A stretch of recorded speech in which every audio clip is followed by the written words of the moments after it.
이제 오늘 우리에게 주신 하나님 말씀 함께 나누겠습니다. 오늘은 잠언 11장 9절부터 31절까지 말씀 함께 봅니다. 악인은 입으로 그의 이웃을 망하게 하여도 의인은 그의 지식으로 말미암아 구원을 얻느니라. 의인이 형통하면 성읍이 즐거워하고 악인이 패망하면 기뻐 외치느니라. 성읍은 정직한 자의 축복으로 인하여 진흥하고 악한 자의 입으로 말미암아 무너지느니라. 지혜 없는 자는 그의 이웃을 멸시하나 명철한 자는 잠잠하느니라. 두루 다니며 한담하는 자는 남의 비밀을 누설하나 마음이 신실한 자는 그런 것을 숨기느니라. 지략이 없으면 백성이 망하여도 지략이 많으면 평안을 누리느니라.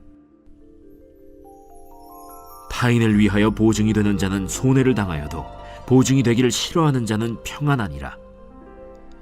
유덕한 여자는 존영을 얻고 근면한 남자는 재물을 얻느니라. 인자한 자는 자기의 영혼을 이롭게 하고 잔인한 자는 자기의 몸을 해롭게 하느니라. 악인의 삭은 허무하되 공의를 뿌린 자의 상은 확실하니라. 공의를 굳게 지키는 자는 생명에 이르고 악을 따르는 자는 사망에 이르느니라. 마음이 굽은 자는 여호와께 미움을 받아도 행위가 온전한 자는 그의 기뻐하심을 받느니라. 악인은 피차 손을 잡을지라도 벌을 면하지 못할 것이나 의인의 자손은 구원을 얻으리라. 아름다운 여인이 삼가지 아니하는 것은 마치 돼지코의 금고리 같으니라. 의인의 소원은 오직 선하나 악인의 소망은 진노를 이루느니라. 흩어 구제하여도 더욱 부하게 되는 일이 있나니 과도히 아껴도 가난하게 될 뿐이니라. 구제를 좋아하는 자는 풍족하여질 것이요 남을 윤택하게 하는 자는 자기도 윤택하여지리라. 곡식을 내놓지 아니하는 자는 백성에게 저주를 받을 것이나 파는 자는 그의 머리에 복이 임하리라.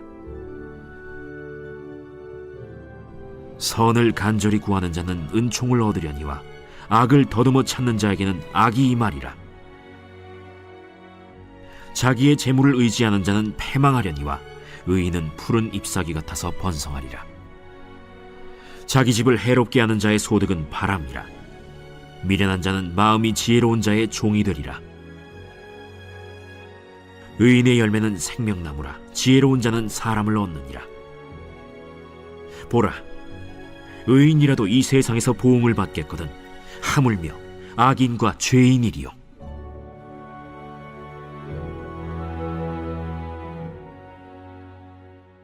오늘 본문 말씀은 우리의 일상의 삶 가운데에서 의인과 악인의 태도가 얼마나 다른지, 또 그리고 그 결과가 어떻게 다르게 나오는지를 말씀해 주고 있습니다.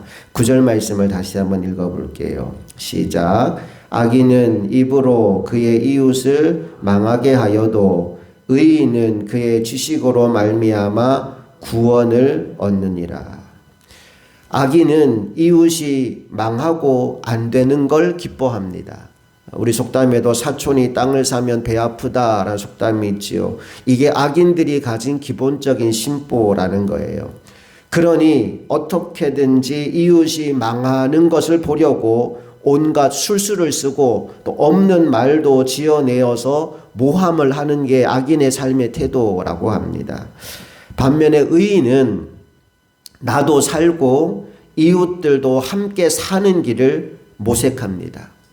그러니 의인이 형통하면 모두가 기뻐하지만 악인의 형통에는 전혀 다른 반응이 나오게 되는 거지요. 자, 10절 말씀을 통해서 의인의 형통과 악인의 형통에 대한 사람들의 반응을 함께 살펴보겠습니다. 10절 시작. 의인이 형통하면 성읍이 즐거워하고 악인이 패망하면 기뻐 외치느니라. 나는 저와 여러분이 잘 되기를 원합니다. 그리고 우리가 잘 되는 것을 모두가 함께 기뻐하고 축하할 수 있도록 이웃과의 관계 속에서 의인의 삶을 살아가는 저와 여러분 모두가 되기를 간절히 바랍니다. 이제 11절 말씀 읽어볼까요? 11절 시작. 성읍은 정직한 자의 축복으로 인하여 진흥하고 악한 자의 입으로 말미암아 무너지느니라. 결국 우리가 어떤 사람이냐에 따라서 우리가 살아가는 성읍 전체가 진흥할 수도 있고 또 성읍 전체가 무너질 수도 있다라는 거지요. 살리고 세우는 일에 우리가 쓰임받았으면 좋겠어요. 가정이 잘 되는 것도, 교회가 잘 되는 것도, 나라가 잘 되는 것도 그 구성원들이 어떤 마음을 기본적으로 가지고 있느냐가 중요합니다. 우리가 하나님이 기뻐하시는 의로운 사람이 되고 다른 이를 사랑하며 다른 이를 배려하며 다른 이들을 섬길 마음을 가지고 일하기 시작할 때 우리가 있는 그 현장이 복된 자리요 진흥하는 자리가 될 것을 믿습니다.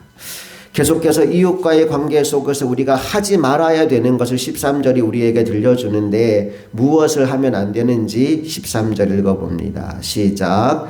두루 다니며 한담하는 자는 남의 비밀을 누설하나 마음이 신실한 자는 그런 것을 숨기느니라. 예. 우리가 절대로 이웃과의 관계에서 하면 안 되는 것이 그 사람이 가진 약점과 비밀을 다른 사람에게 전달하는 것은 하면 안 된다라고 얘기합니다. 누군가가 나에게 비밀 이야기를 한다는 건 그만큼 나를 믿는다는 겁니다. 믿기 때문에 자신의 비밀을 열어서 나에게 보여준 거죠. 그러하기에 내가 들었던 비밀이 새어나가 누설되어서 그게 본인에게로 돌아오게 된다면 그건 믿었던 사람에 대한 충격과 배신으로 다가오게 되는 겁니다. 정말 그때 그 사람이 당하는 충격은 이루 말할 수가 없어요. 그래서 더 이상 사람 자체를 믿을 수가 없게 되는 겁니다. 사랑하는 여러분, 여러분들이 누군가의 비밀, 약점, 연약한 부분을 알게 되었다면 그것을 누설하는 사람이 되지 말고 사랑으로 품을 줄 아는 사람이 될 수 있기를 축복합니다. 여러 번 이야기했지만 노아가 술에 취해서 벌거벗고 누웠을 때 두 아들 셈과 야벳이 뒷걸음질 쳐서 아버지의 부끄러운 부분을 덮어주지 않습니까? 바로 그 셈과 야벳처럼 우리 이웃의 허물을 덮어주는 저와 여러분 모두가 되기를 소망합니다. 20절 말씀 이어서 읽어봅니다. 20절 시작. 마음이 굽은 자는 여호와께 미움을 받아도 행위가 온전한 자는 그의 기뻐하심을 받느니라. 예. 악인들은 눈앞에 있는 작은 이익만 바라봅니다. 그걸 얻기 위해서 속이기도 하고 모함하기도 하고 헛된 소문을 퍼뜨리기도 합니다. 그걸 통해 그가 작은 이익은 취했는지 모르겠지만 누구의 미움을 받아요? 하나님의 미움을 받게 된다라고 말합니다. 반대로 의인은 사람들이 보기에는 손해보는 것처럼 보이고 바보같이 보이지만 하나님의 기뻐하심을 받는다라고 이야기합니다. 여러분 세상에서 바보 소리 좀 들어도 괜찮습니다. 하나님의 기뻐하심을 받는 우리들이 되기를 원합니다. 그래서 우리에게 필요한 삶이 의인의 삶입니다. 무엇이 의인의 삶이냐? 한마디로 정의하면 나도 살고 남도 살리는 삶이에요. 24절과 25절에 이렇게 말씀합니다. 시작. 흩어 구제하여도 더욱 부하게 되는 일이 있나니 과도히 아껴도 가난하게 될 뿐이니라. 구제를 좋아하는 자는 풍족하여질 것이요 남을 윤택하게 하는 자는 자기도 윤택하여 지리라. 나도 살고 남도 사는 거예요. 그 길은 움켜쥐는 것이 아니라 나누어 주는 것이다. 내가 나누고 베풀며 살면 그걸로 내 것이 다 사라지는 것이 아니라 오히려 나도 윤택해지는 길이다 라고 성경은 말씀하고 있습니다. 우리의 인생 가운데 자기 자신만을 생각하고 욕심을 부리고 거머쥐고 쌓아두는 인생이 아니라 베풀고 나누고 섬기는 삶을 살아서 남도 윤택해지고 나도 윤택해지는 은혜와 복을 누렸으면 좋겠어요.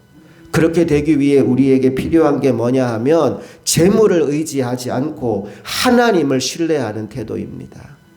여러분, 이 땅을 살아가는 동안은 돈이 필요하고 물질이 필요합니다. 그거 없으면 불편한 게 너무너무 많아요. 그런데 우리가 돈을 선택하고 하나님을 놓쳐버리면 우리는 영원한 생명을 잃어버리는 겁니다. 그런데 하나님을 붙잡으면, 하나님을 신뢰하면 물질도 세상의 복도 자연스럽게 따라오게 됩니다. 너희는 먼저 그의 나라와 그의 의를 구하라. 그리하면 이 모든 것을 너희에게 더하시리라.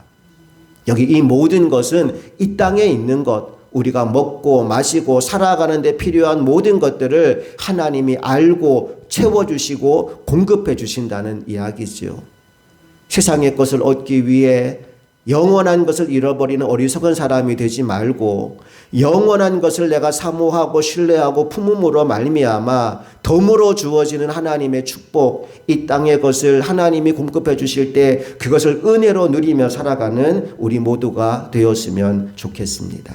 28절 그 말씀을 우리에게 들려주는데 다 같이 시작. 자기 재물을 의지하는 자는 패망하려니와 의인은 푸른 잎사귀 같아서 번성하리라. 자기의 재물을 의지하는 자는 어떻게 된다고요? 결국 망하고 맙니다. 그런데 하나님을 신뢰하고 하나님을 의지하고 하나님을 믿는 믿음으로 의롭게 살아간 사람은 마치 푸른 잎사귀와 같아서 날마다 번성하게 된다라고 말씀하고 있지요. 이 복을 누리는 저와 여러분 되기를 소망합니다. 마지막 결론 30절 시작. 의인의 열매는 생명나무라. 지혜로운 자는 사람을 얻느니라. 의인들의 최종 열매는 뭐라고요? 생명나무입니다. 그리고 그 의로운 삶, 지혜로운 삶을 사는 사람은 결국 다른 사람들을 얻게 됩니다. 돈은 얻었는데 사람은 잃어버리는 사람들이 있어요. 성공을 했는데 사람은 잃어버리는 이들이 있어요. 여러분, 우리에게 정말 중요한 것은 사람을 얻는 일입니다. 우리의 인생 마지막에 남는 건 돈이 아니에요. 사람밖에 없습니다. 저와 여러분이 남은 평생 사람을 얻는 인생이 되었으면 좋겠습니다. 자, 결론을 내릴게요. 오늘 본문은 우리의 일상의 삶 가운데서 의인의 태도와 악인의 태도가 어떠한지를 살폈습니다. 악인은 남이 잘 되는 걸 시기 질투하고 의인은 남이 잘 되는 것을 위해서 나의 것을 베풀 줄 아는 사람이래요. 그러니까 한마디로 말하면 악인은 욕심으로 사는 사람이고 의인은 사랑으로 사는 사람입니다. 악인은 사랑하되 자기 자신만을 사랑하는 사람이고 의인은 사랑하되 이웃과 하나님을 사랑하는 사람입니다. 하나님의 은혜와 복은 누구에게 있다고요? 의인에게 있습니다. 하나님을 사랑하고 이웃을 사랑하여 베풀기를 좋아하고 섬기기를 좋아하고 나누기를 좋아하는 그에게 하늘의 은혜와 복이 반드시 임하게 된다. 오늘 성경은 우리에게 말씀해 주고 있습니다. 우리의 남은 평생 이 복을 누리게 되기를 소망합니다. 이웃을 사랑함으로 사람을 얻고 하나님을 사랑함으로 구원과 함께 덤으로 주어지는 이 땅의 복을 누리는 저와 여러분 모두가 되기를 주님의 이름으로 축복합니다. 함께 기도하시겠습니다.